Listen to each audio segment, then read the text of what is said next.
Doctor വരാൻ വൈകി. ആദ്യത്തെ കുഞ്ഞിനെ നഷ്ടമായി. പക്ഷേ ഞാൻ കരഞ്ഞില്ല. ഉള്ളുനീറി ശാന്തി കൃഷ്ണ. 1980കളിൽ സിനിമാ മേഖലയിലെ ഏറ്റവും ചർച്ച ചെയ്യപ്പെട്ട ദമ്പതികളിൽ ഒരാളായ ശാന്തിയും ശ്രീനാഥും 1984 വിവാഹിതരായി.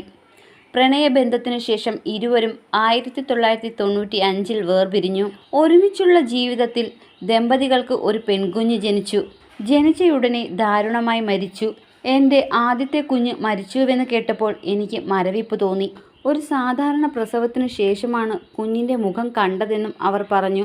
ആദ്യത്തെ കുഞ്ഞ് മരിച്ചപ്പോൾ എനിക്കൊരു വികാരവുമില്ലായിരുന്നു. എനിക്കന്ന് 26 വയസ്സാണ്. അതിനുശേഷമാണ് നയം വ്യക്തമാക്കുന്നുവിൽ അഭിനയിക്കുന്നത്. 18 മണിക്കൂറാണ് കുഞ്ഞ് ജീവിച്ചത്. മുഖം കണ്ടിരുന്നു. നോർമൽ ബർത്തായിരുന്നു. പിന്നെ ഞാൻ അറിഞ്ഞത് ഡോക്ടർ വരാൻ കുറച്ച് വൈകിയെന്നാണ്. അതിനാൽ കുഞ്ഞിന് പ്രശ്നങ്ങൾ നേരിടേണ്ടി വരികയും സർവൈവ് ചെയ്യാൻ പറ്റാതാവുകയും ചെയ്തു. ആ വാർത്ത എന്നോടവർ പറഞ്ഞിരുന്നില്ല. വേറെ ആശുപത്രിയിലേക്ക് കൊണ്ടുപോയെന്നൊക്കെ പറഞ്ഞിരുന്നു. അവരുടെ മുഖം കണ്ടപ്പോൾ പോയി അല്ലേ എന്ന് ഞാൻ ചോദിച്ചു. അന്ന് ഞാൻ കരഞ്ഞിട്ടേയില്ല. കുറച്ച് ദിവസത്തേക്ക് ഞാൻ കരഞ്ഞില്ല.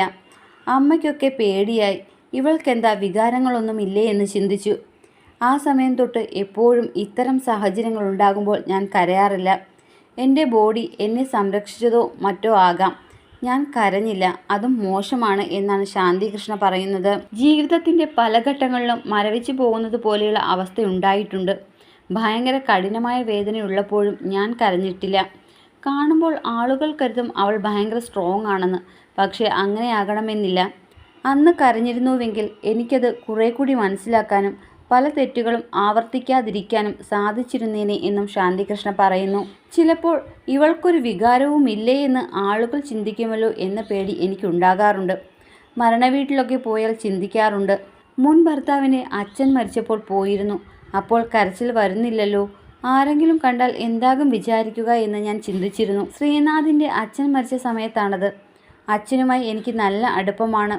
2 മുൻ ഭർത്താക്കന്മാരുടെ അച്ഛന്മാരുമായും നല്ല ബന്ധമാണ്. ശ്രീനാഥിൻ്റെ അച്ഛൻ എനിക്ക് വലിയ സപ്പോർട്ടായിരുന്നു.